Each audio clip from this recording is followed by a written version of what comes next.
Hi everyone, welcome to our webinar today. The topic for today's webinar is energy storage in the Clean Peak Standard. This webinar is being hosted by Clean Energy Group and the Clean Energy States Alliance. Our moderator for this webinar is Todd Olinsky-Paul. Todd is a project director here at Clean Energy Group and the Clean Energy States Alliance. And we also have with us Ed Burgess from Strategen on the line. Before I pass it over to them for our presentations, I'd like to go over a few quick housekeeping notes. All of our attendees are in listen-only mode.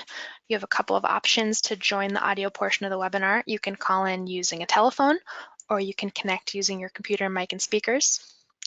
If you'd like to minimize the webinar console, you can use the, click on the little orange arrow that you see circled here. You can also use that arrow to expand the webinar console. A very important note, we ask that you please submit your questions and your comments throughout the webinar by typing them into the questions box in the webinar console and hitting send. We will be saving about 15, 20 minutes at the end of the webinar for a Q&A with the audience. We'll get to as many questions as we can. We do expect to have a lot of people on the line today, which means a lot of questions. To make sure that we get to your question, type it in when you think of it. Don't wait until the very end. Final note, this webinar is being recorded. We will send you an email within about 48 hours, probably this afternoon, with a link to the webinar slides and the recording. So keep an eye out for that. And we also post copies of our webinar recordings on our website. You can find that at cisa.org/webinars. It's also a good place to find info about upcoming webinars. So with that, I'm going to pass it over to our host for this webinar, Todd Olinsky-Paul.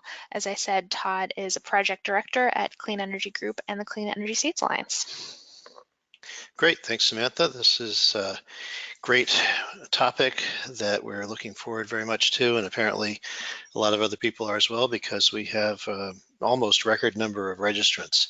So I am going to try to get through my introduction very quickly so that we can get on with the main presentation and have plenty of time for questions.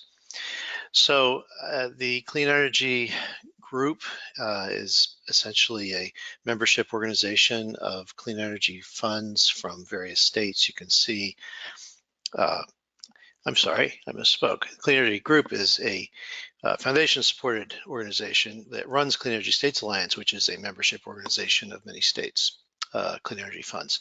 So what you're seeing right now is the slide of our foundation funders. Thank you to all of them for supporting our work.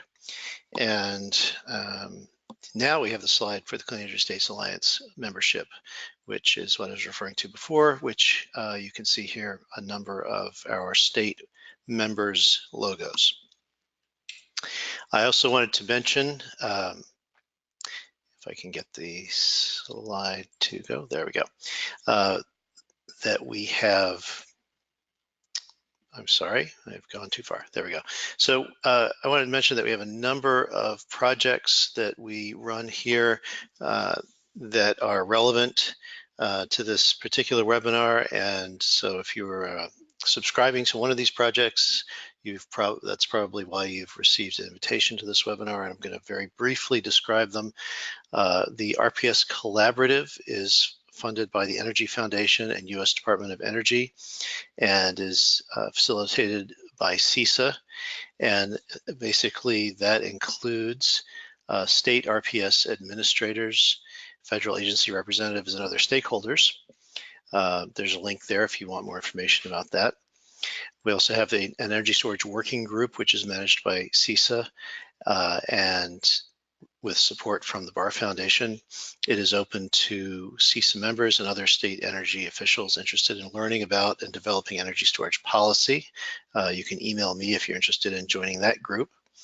We have the Energy Storage Technology Advancement Partnership, or STAP, which is funded by US DOE Office of Electricity and Sandia National Laboratories, and managed by CISA.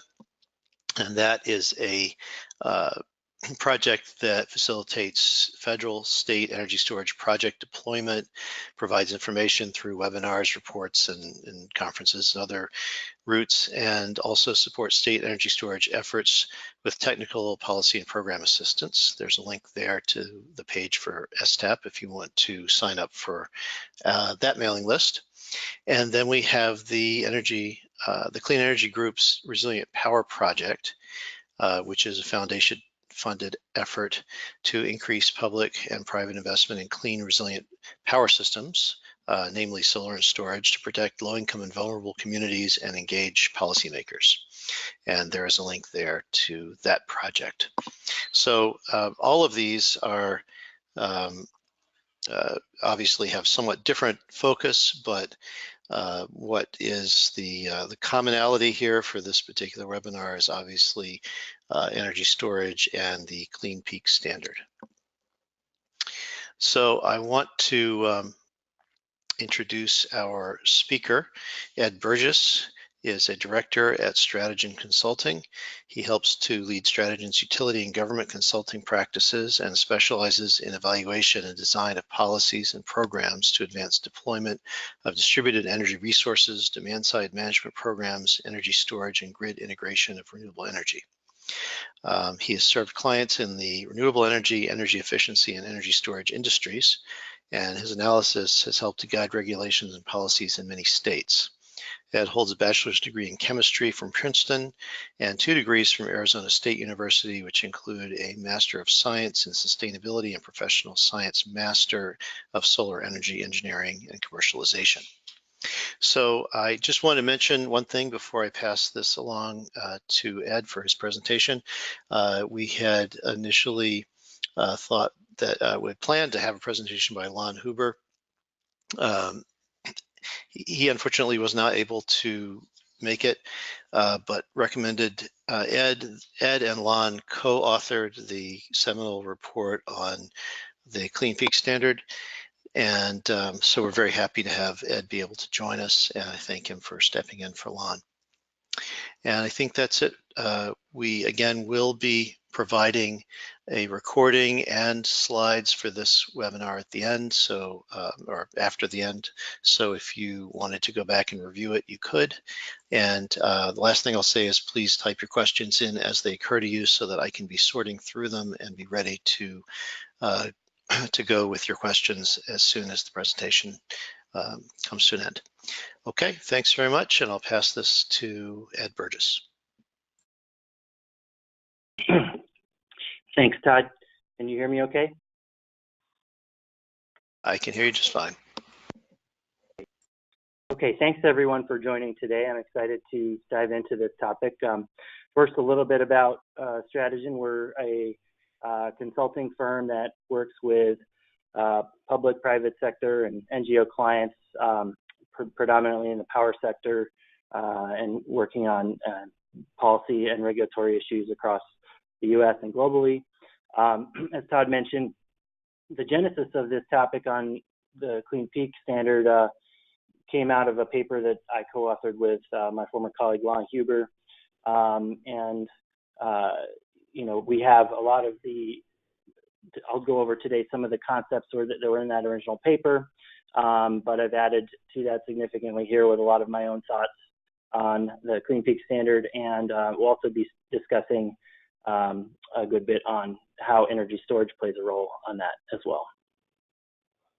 So just to kind of overview for today, we'll give a little background on motivations for why to establish a Clean Peak policy goal, what are some of the technical and policy options for achieving that, and then we'll focus on the Clean Peak Standard as a policy option, and in particular the role of energy storage, and then finally the state policy updates at the end. I'll give a quick overview of some recent developments.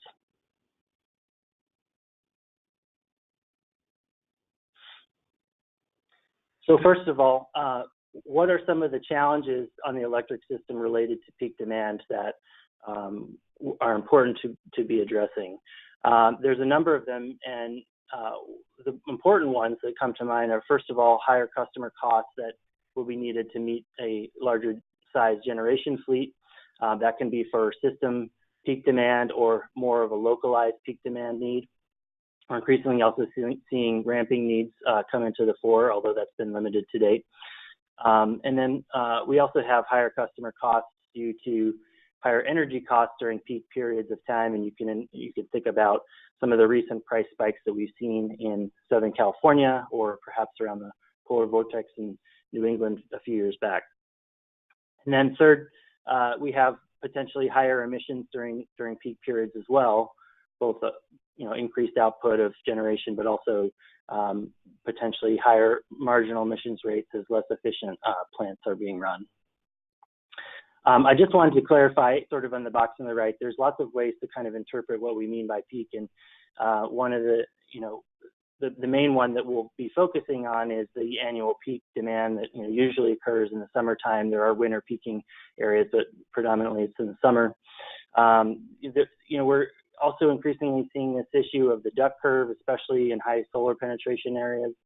So there is a steep ramp up in the evening as solar comes offline, and that can in some ways be seen as a peak type of situation.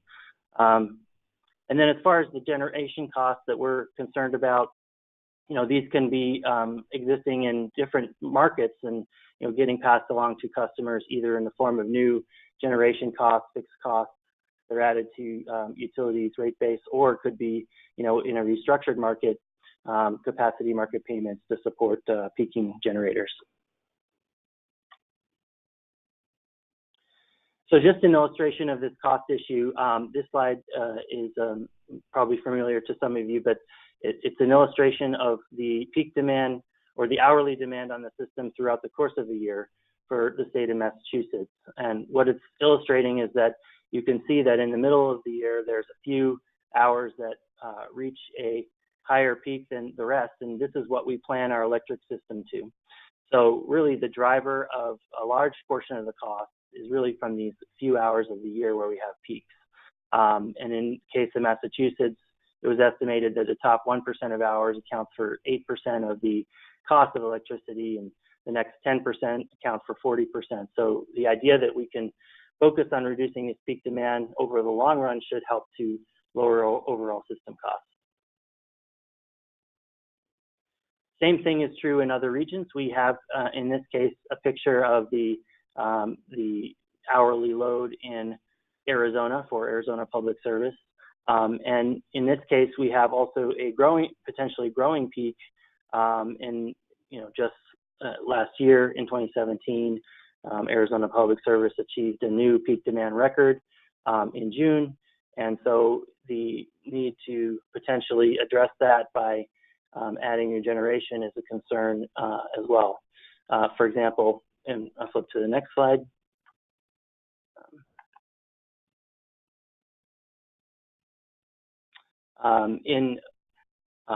Whoops, went one too far.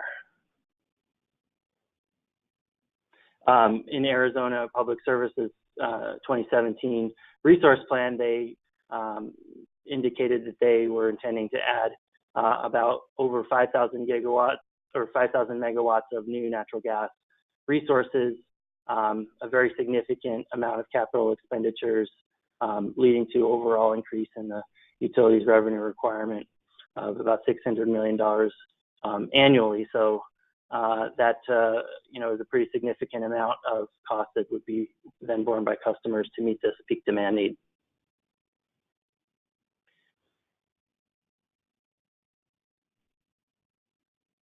At the same time, we do have clean resource options that can help.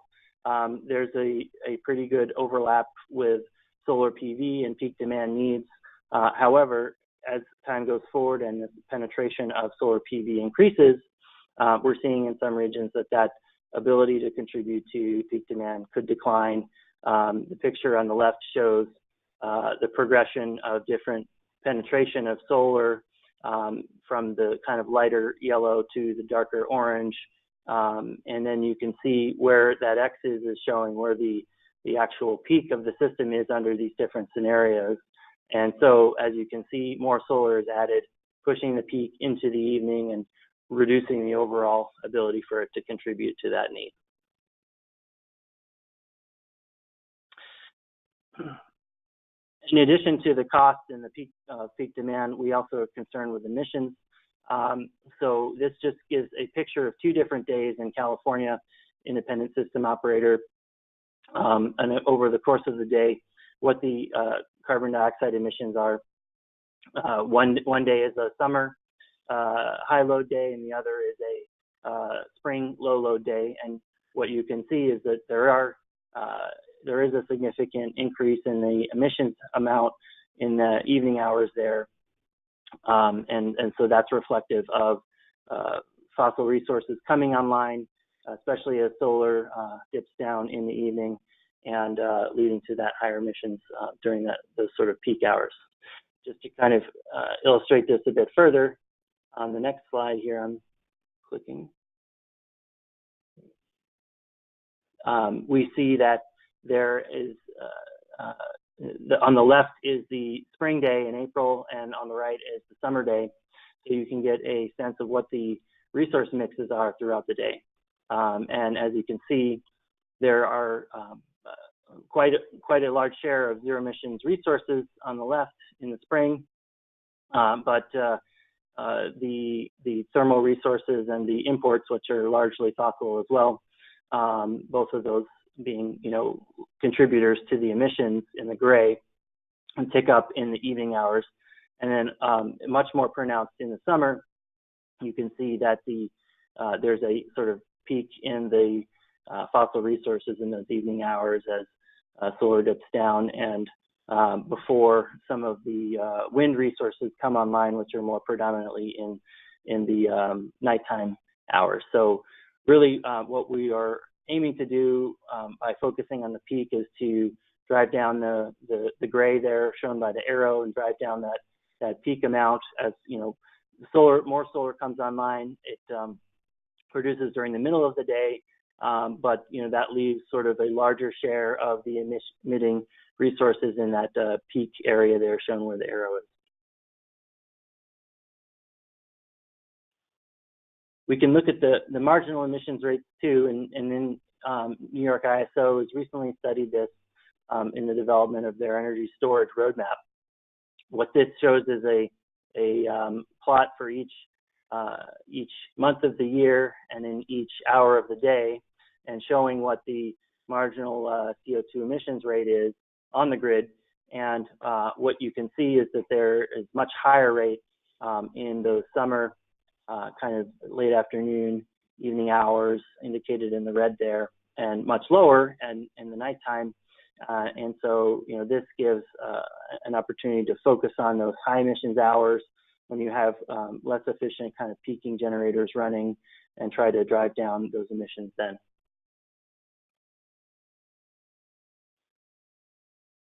So what are some of the technology options for meeting these peak load challenges? Well, there's, of course, a range of options, and going from, I'll start on the right actually. So, the traditional fossil options would be installing new natural gas peaker plants, or perhaps new natural gas combined cycle plants to meet these peaking needs. But, to kind of meet our emissions targets, and also to try to move towards a system that has lower overall costs as clean energy resources become cheaper and rely less on fuel. We also have another range of options. So the cleanest options, of course, being demand side management approaches, including demand response and energy efficiency, that can also target the peak hours. We also have renewable energy, but as I mentioned, there's sometimes limitations to that in terms of the overlap with the peak. We do have now coming into the fore as well hybrid resources, which may pair renewables with energy storage. And so that is a way to provide some overlap with the peak from the resource itself, but also amplify that with the storage as well, and also obtain some benefit in terms of the cost through existing federal investment tax credits. Turning to the clean options, we have energy storage as a standalone resource, which can also be a very good option for reducing peak demand costs and emissions. caveat, of course, is that we have to factor in how the energy storage is charged and what are the net effects in terms of the charging of that and the round trip losses. We also have hybrid resources that may be installing energy storage to retrofit an existing resource. And so those could be resources added on to existing renewables, or even to, in some cases, a natural gas fired power plant, which can improve the overall efficiency of the generation fleet through the dispatch. So essentially, the policy goal here would be to maximize the clean and cleanest options while minimizing the fossil options to address our peak demand needs. Just to note, as well, that I mentioned the decline in costs. We've had recently very competitive costs, especially for some of the for storage, and in particular some of these hybrid resources. And just a couple of examples that I pulled, and there are others like this. Recently, Nevada Energy, in their 2018 Integrated Resource Plan, indicated that they had available several PPA options for solar PV with battery storage at very low cost, ranging in the from $30 to $40 per megawatt hour, inclusive of not only the solar PV but also a battery storage system. Additionally, Xcel Energy in Colorado had a recent solicitation in 2017, very low cost for wind and storage, as well as solar PV plus storage. And so you can see that there is a trend in this direction towards some of these hybrid resources. And, we're also seeing declining costs in batteries, that can benefit standalone resources as well.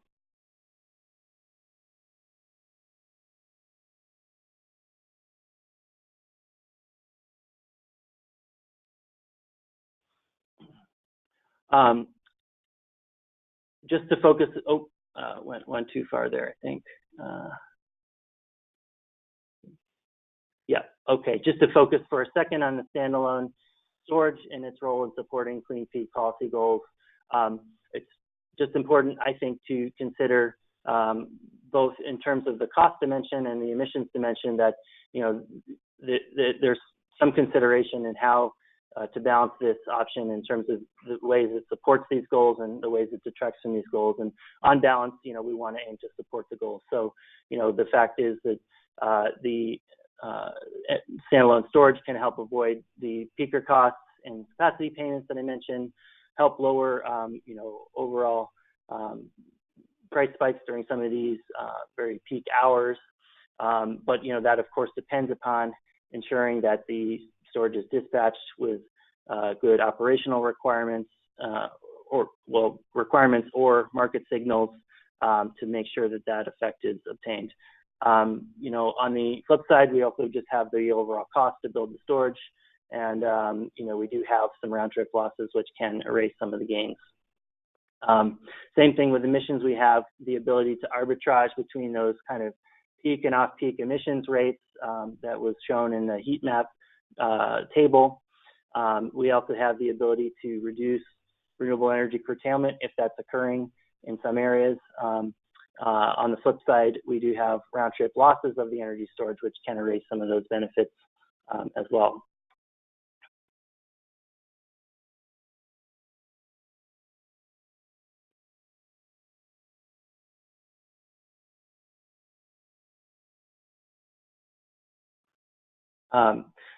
On the other hand, we have additional benefits of standalone storage in that it can reduce local criteria air pollutants, help alleviate future renewable energy curtailment. It can help reduce overall generator startup costs and make the system more efficient, can provide flexible ramping capacity. It's a superior resource for a lot of critical reliability services like frequency regulation and primary frequency response. And I think very importantly, it can also be located in some hard to site urban areas with local capacity needs. So in the grand scheme, I think that storage is a very important resource for this reason in addressing some of those critical peak needs, especially in local reliability areas. So we've talked about some of these technology options, and I just want to now walk through what I think is kind of a full suite of different policy options before I turn in particular to focus on the Clean Peak standard. And I think all of these are worthy of being considered and can play a role depending on the state's policy preferences. The first one to consider, of course, is just implementing standards for either load reduction or load shifting through customer resources, and that could be in the form of an energy efficiency resource standard with an eye towards programs and measures targeted at the peak. It could also be a specific peak demand reduction target. We've seen that in a few places already. Energy storage deployment targets can also play a role, but again, being specific about how these storage devices should be operated to help reduce the peak. And then in addition to those types of standards, we can look at perhaps existing renewable portfolio standards and how those could be modified. For example, there could be a time of delivery factor that's applied either as a kind of a multiplier bonus or some type of a carve out for delivering energy during peak hours. In addition to those, we can look at options where it's more of a integrated resource planning approach, and this would rely on a planning model to look at optimizing a build out of the system that is least cost, but also meets specific constraints around peak load and any sort of clean energy goals, RPS or GHG requirements. The results of this can then be translated into some type of a procurement, and this procurement would likely show that a diverse portfolio of resource would be needed, not simply going to a lowest cost renewable energy credit framework. We'd need likely a more diverse kind of mix. If there's sort of too much of one resource, it can challenge the ability to meet peak, and so likely a diverse mix would be needed. And that's what the planning model would show. In addition, one option might be to implement a moratorium on new build fossil resources. We've seen that occur in Arizona this year, and the idea would be that it could be, just preventing those fossil resources from being deployed, so the remaining options would be the clean to meet the peak. We can also look at a resource adequacy requirement. So states have jurisdiction over resource adequacy, and basically, how system operators ensure that that peak demand is met, during the most stressed hours, and they're either utilities or load serving entities have to meet certain standards and requirements for resource adequacy. So along with that, you could consider creating a sort of a portion of their resource adequacy portfolio that must be met with a minimum amount of clean resources.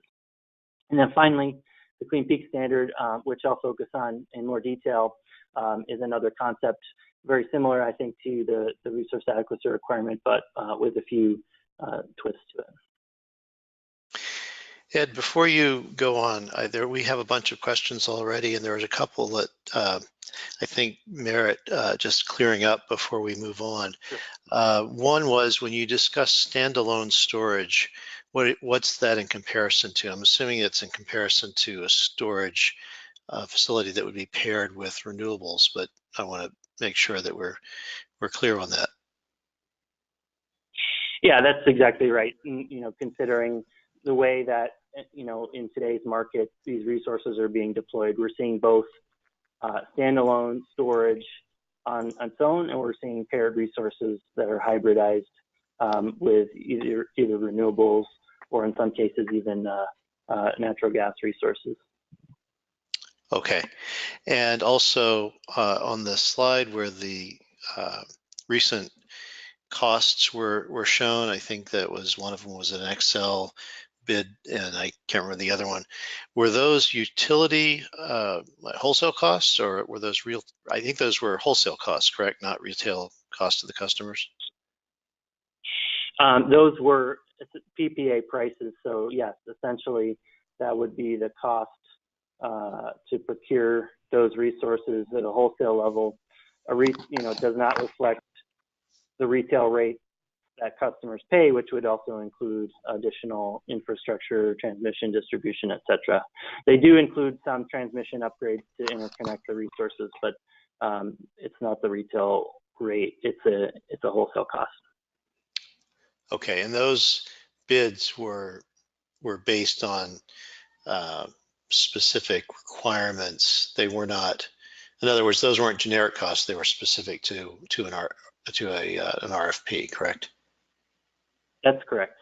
Okay, thanks. I think we can go on, and I'll try not to interrupt you. I just want to make sure that folks understood what we were saying. Sure. In the interest of time, I might just quickly mention I have some more detail on this concept of the resource adequacy requirement. California has recently passed a law that advances this concept, and also it's been considered in New York as well. I think as it could be a valuable tool for promoting storage as an option to meet some of these local capacity needs that exist, especially in highly constrained areas like Southern California, New York City. But I'll just leave that for another conversation. I want to get into the Clean Peak Standard, which is a part of this webinar here. So the Clean Peak Standard, for those who aren't familiar, is intended to be an overlay onto a traditional RPS program. And what it would do is have an additional requirement where instead of just a percentage of total megawatt hours over the course of the year being met by clean energy or renewable energy resources, there would also be a component that requires the megawatt hours serving load during a peak window to also be met with renewable or clean resources at a certain percentage. So it sets a time window, establishes that subset of the megawatt hour sales that are quote on peak, and then the percentage of that on peak must come from clean resources. You can consider that there would be under sort of a REC-based compliance scheme, it could be an additional attribute where it's a clean peak REC if it's coming during that peak window time. And another way to kind of think about this is really you're focusing on the time of use for your renewable energy supply. And so, setting a compliance window, you would look at, again, sort of this kind of heat map over the course of the year. Each month and each hour is shown here for a hypothetical system with the peaks, the peak hours, peak demand hours shown more in the red color, and selecting a block there that would have overlap with some of the highest peak hours. So in this case, it would be something like 3 p.m. to 8 p.m. during summer months of May, June, July, and August. And then you would look at the megawatt hour sales during that window, and that sets the denominator of the compliance target. And then the percentage is the clean resources that are delivered during that window. This percentage would be ramped up over time, just in the way that you would apply an RPS, and that would be the way that this would function. So to kind of give another picture, you can look back at our resource mix here for California, and if we had, say, a hypothetical window of going from hour 19 to hour 22, then in this case, perhaps already today we're at about 30% being met from zero emissions resources, and then another 70% during the window from emitting resources. And the idea would be to set a requirement to ramp that 30% up over time to increase it and drive down to 70%. Some additional considerations in how this would be implemented. One is that really, in the picture that I just showed, we're focused on the net peak, which is where the gray actually peaks versus the overall peak. You can see it's a little to the left of that. Additionally, some options that could be considered would be multiple buckets within the time window. I'll flip to the next slide to show you what I mean. And so in this case, you could have you could subdivide the peak window into different sections, and each with their own target. The idea here is that perhaps you have a longer period of high peak need, and maybe something like solar PV only overlaps with the first half of that. Then you could help to encourage resources to deliver during that second period of time as well, and that would likely be something like energy storage.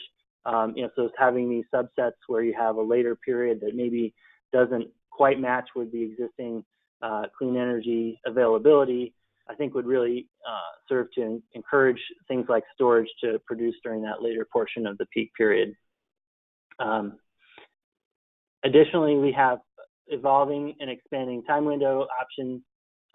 So just to jump forward here, one of the concerns about the clean peak standard is that we have an evolving load shape, and just several years ago, the peak is really not where it is today in many parts of the system. So what we've contemplated here is that you could actually envision an evolving time window, or adding on additional time windows as things progress. As peaks are met under the Clean Peak program, you could add a new period, and so this would be, again, a way, I think, to also potentially encourage storage, since it's a flexible resource and can be redispatched to meet whatever time window is being required by the program as it evolves. Let's see. And then resource eligibility is another major factor to consider. What is under the definition of clean resources? I think renewables would be an obvious choice, and renewables plus storage. And I think, obviously there could be discussion around some states that may want to include other types of zero emitting resources, or potentially demand resources as well. Although that complicates things a fair bit, in terms of how do we set a baseline or a counterfactual for those in the Clean Peak standard. Let's see.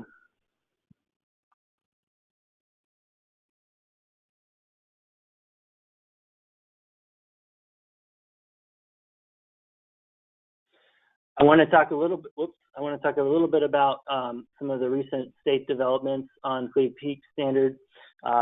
One of the early ones this year was in Arizona. Corporation Commissioner Andy Tobin proposed an energy modernization plan. This is still very much in development, but the initial proposal was to implement a clean energy target that included a Clean Peak component, and this would be to require a 1.5% per year increase in clean resources deployed during peak hours. Another Clean Peak development recently was in New York. Like I said, they came out with an energy storage roadmap that really focuses a lot on distributed storage resources, and also this idea of the sort of emissions arbitrage, if you will, looking at the differential between those off-peak and on-peak hours. And they included several recommendations around Clean Peak options. They now have recommended to study the benefits of replacing aging peakers with a portfolio of clean energy alternatives. That's being considered, and there will be additional work done. The Commission is going to have a decision in December, and a report, I think, will come out on some of these Clean Peak options sometime middle of next year. And also, recently there was a bill in the Massachusetts legislature, an act to advance clean energy.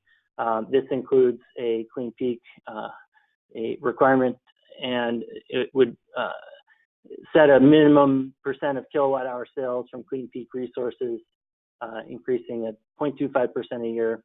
There are many details yet to be worked out by the department in Massachusetts to establish baselines, establish rules and regulations, but that is another bill that's been put forward to address a clean peak policy. So those are some of the major developments that I'm aware of in states related to this concept. And I will now, looking at about 20 minutes to the hour, leave it there and happy to answer questions or go over any details that folks want to talk about. Great. Thanks very much, Ed. We do have a lot of questions and we'll try to get to as many as possible. And thank you very much for the presentation. I believe that the Clean Peak Standard actually that bill was adopted in Massachusetts, correct? Yes, it was adopted. Yeah, I'm sorry if it was confusing that it was adopted. Yeah. Okay. And absolutely the details, many details are yet to be worked out, but I think that's the first state that actually adopted the CPS.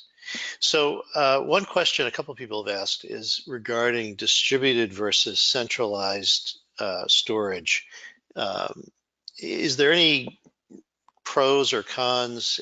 Does it matter whether we're talking about a large central utility scale or merchant storage facility versus many distributed behind the meter storage, batteries, whether or not they're connected with solar?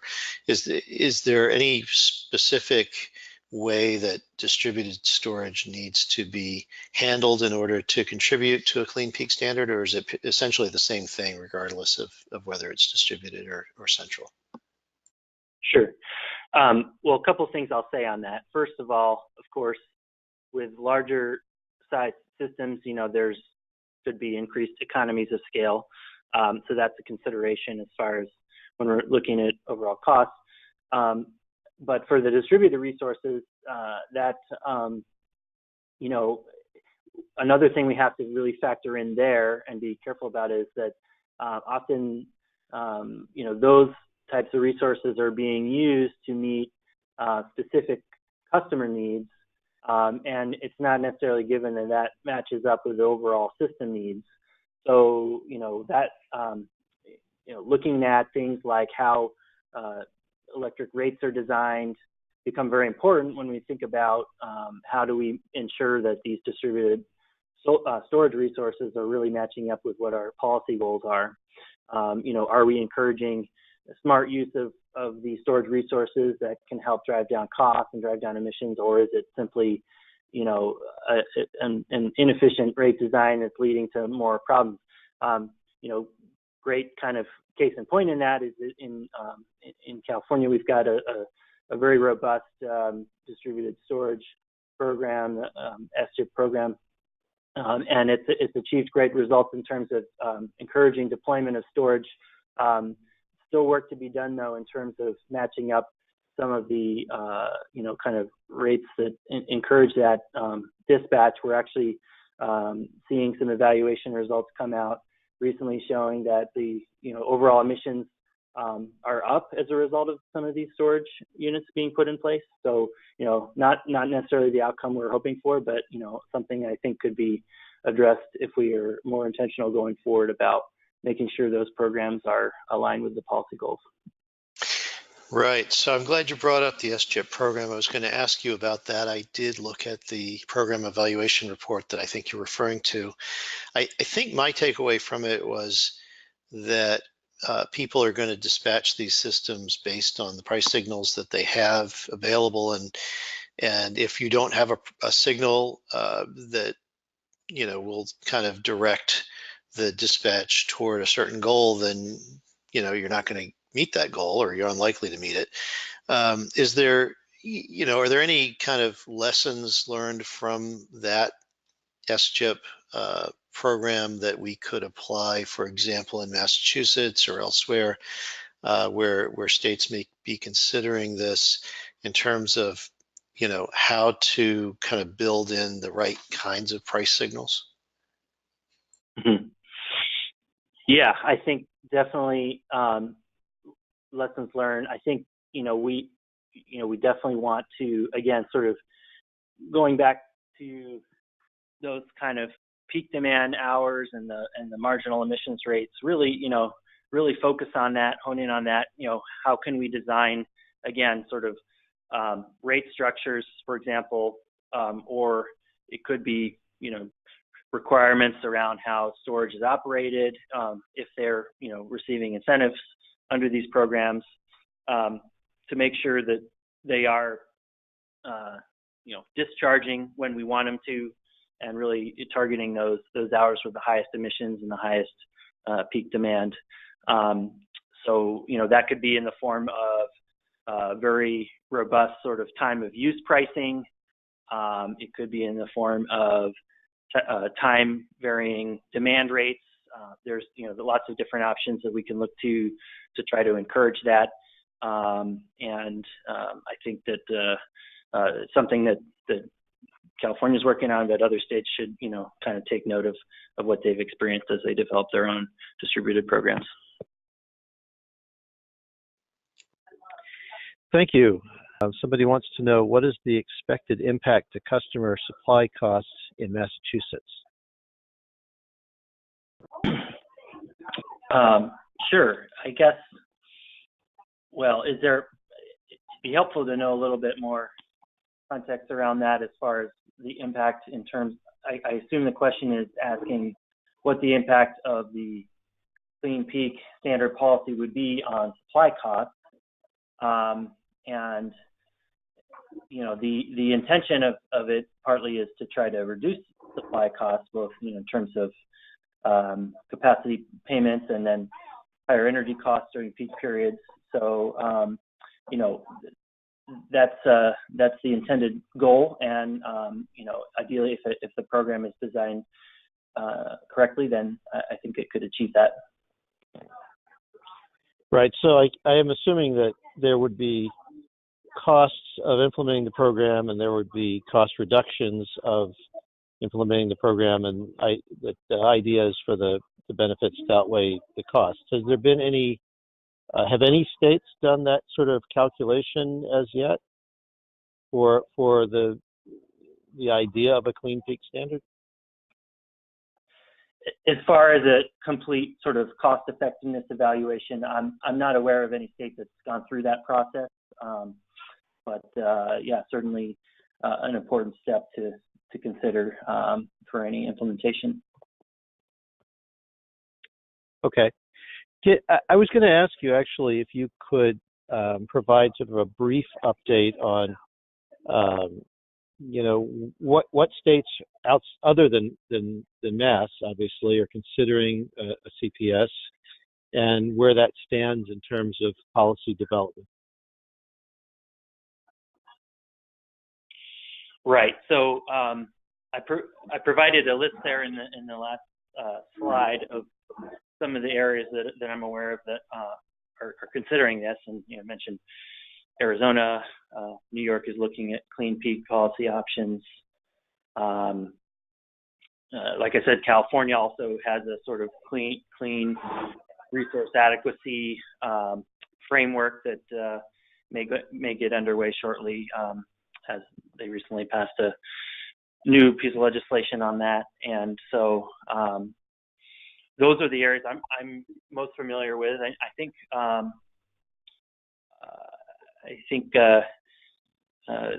the option was also evaluated by District of Columbia, and there's a recommendation not to move forward with it, but that's all I know of to date.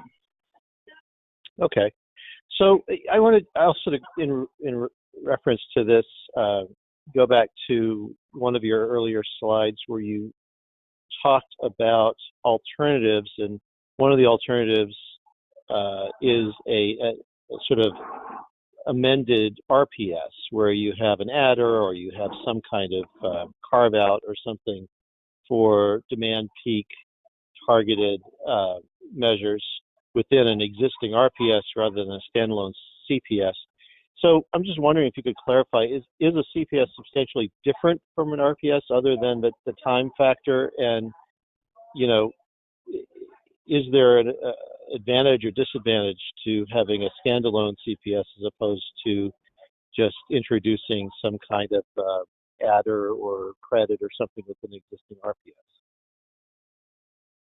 Yeah, that's a good question. I think certainly, in terms of simplicity, the RPS modification or adder concepts, that's a simpler concept. I think, from an implementation standpoint, maybe a more efficient or quicker route to get there.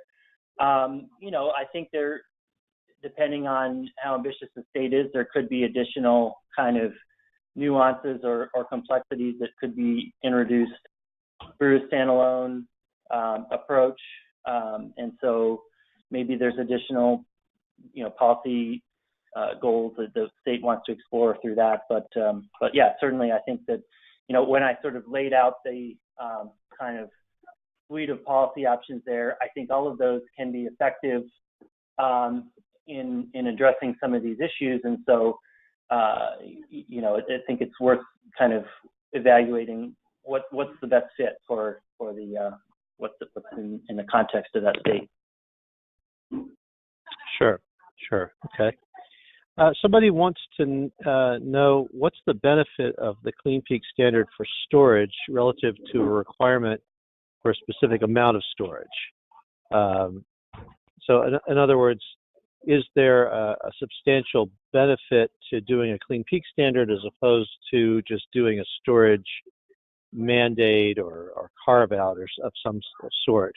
And wouldn't the owner of a storage resource sell the energy during periods of peak demand and high value even without a Clean Peak standard? Right. So yes, I think if the ultimate policy goal or objective is to deploy storage resources onto the grid, certainly I think the most direct route for that would be some type of a storage mandate. I think, what the Clean Peak tries to do is encourage storage, but align it more with that policy goal of reducing, the peak demand. So in that sense, it's a little bit more targeted towards that outcome. With the storage mandate, I think it needs to be accompanied by other actions that would direct how that storage can benefit the grid and benefit customers.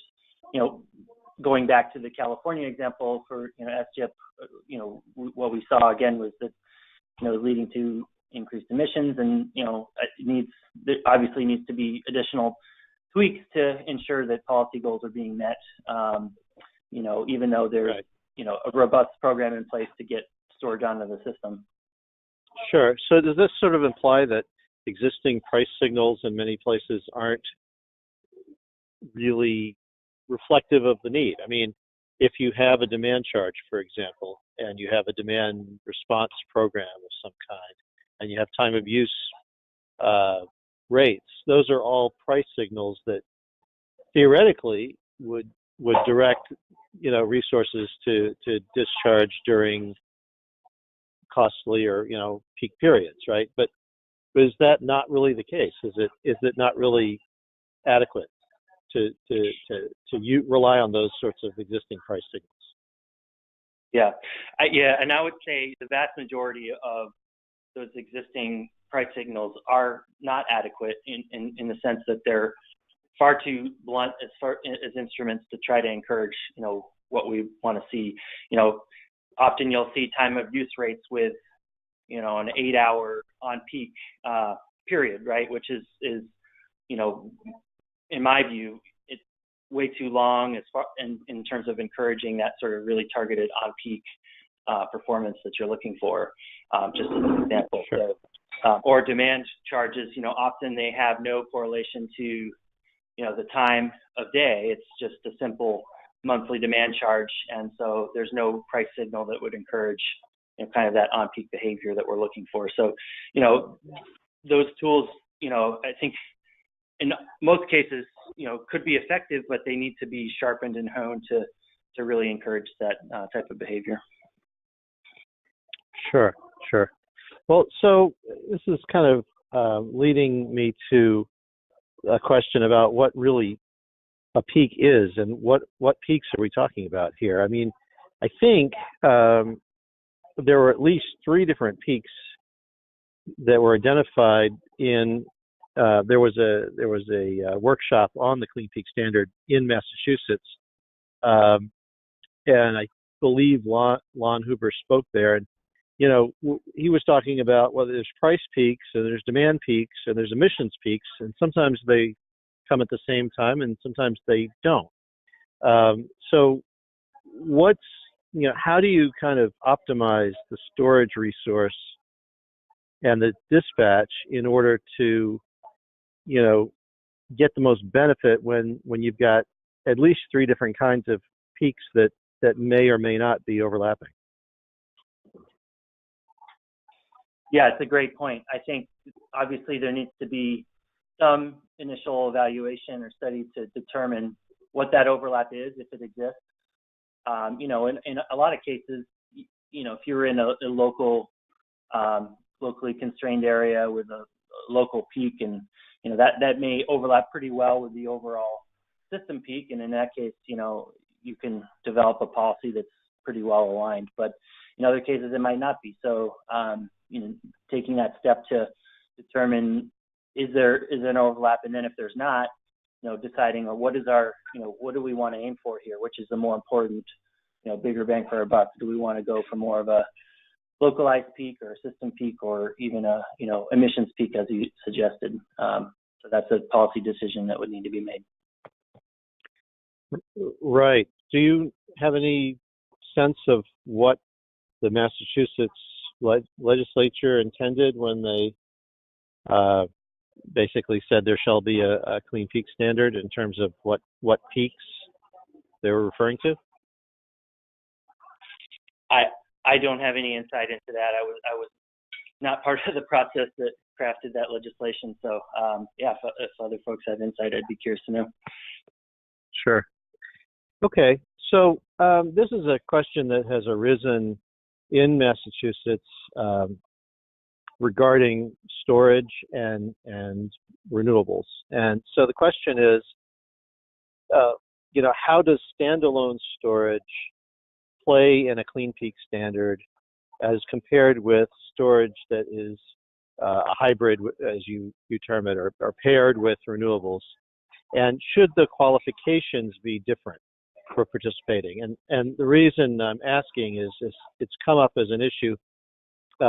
People have argued that, if you have a paired solar and storage resource, it should automatically qualify. Other folks say, no, it shouldn't. It, more depends on other variables, what you're displacing and so forth.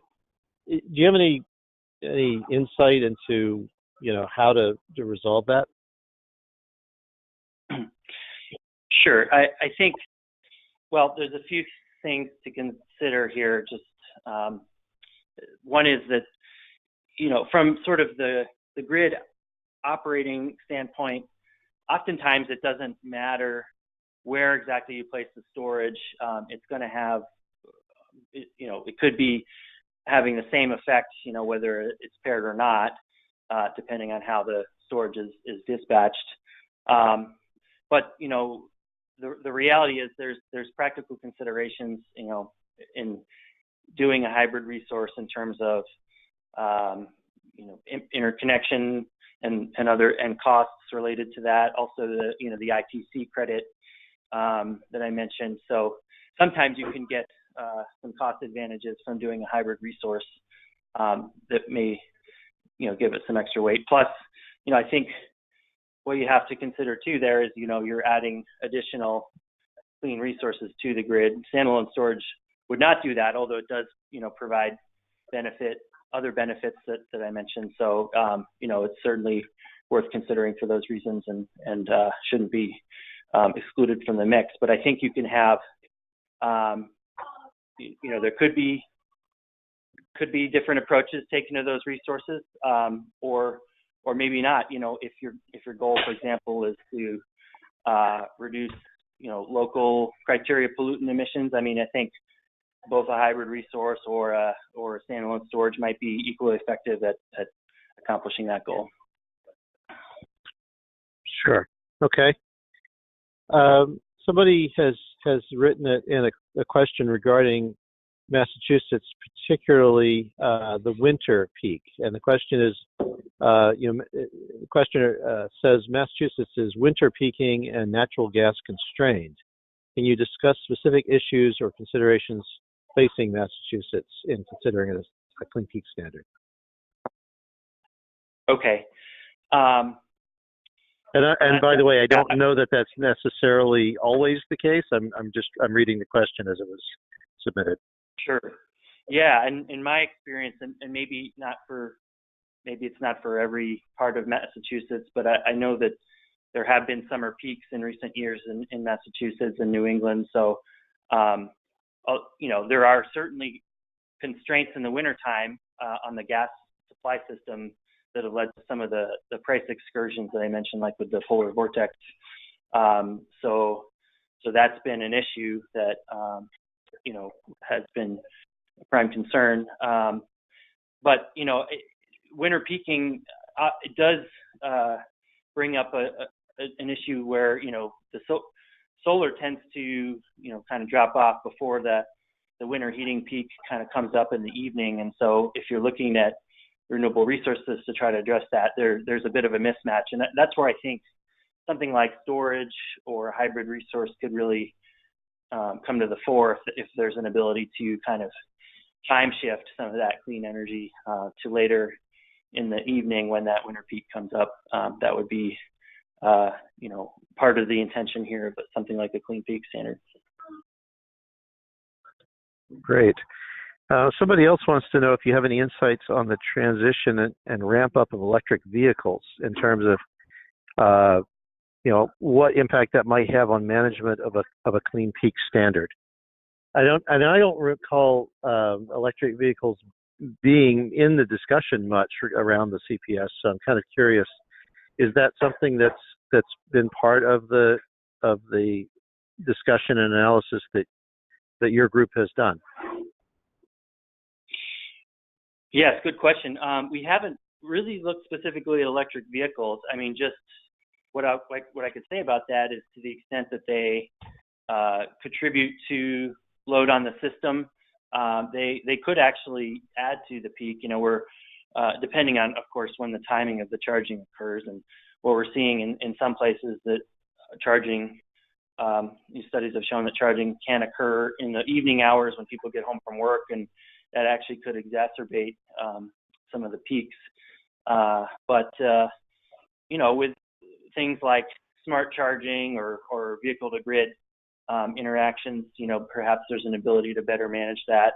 And so, those will become key policies to implement, but I think it would be something that would be complementary to a clean peak standard. I'm not quite sure, I'd have to think about it some more, but I'm not quite sure how you would incorporate that on the electric vehicle side. Okay, thanks. Well, I think we're about out of time here. I want to thank our presenter, Ed Burgess of Strategen, and everybody who joined the call. It's been very interesting, and I think we're all kind of looking forward to seeing how some of these topics get decided, and how various states might approach this. And we have a number of upcoming webinars as well that folks might be interested in attending. So I'm going to ask Samantha to just mention those before we close this out. Thanks for attending, and I'll turn it back over to Samantha now. Thanks, Todd, and thank you, Ed, for joining us for this webinar. So as you can see on your screen, we do have a number of upcoming webinars in November and December, topics ranging from biomass, renewable thermal, and other topics. We have a webinar on energy storage that's not on the list, which is going to be on December 18th. So you can read more about all of these webinars and sign up on our website at csid.org/webinars. We hope to see you at some of these webinars going forward, and thank you everybody for attending. We'll see you next time.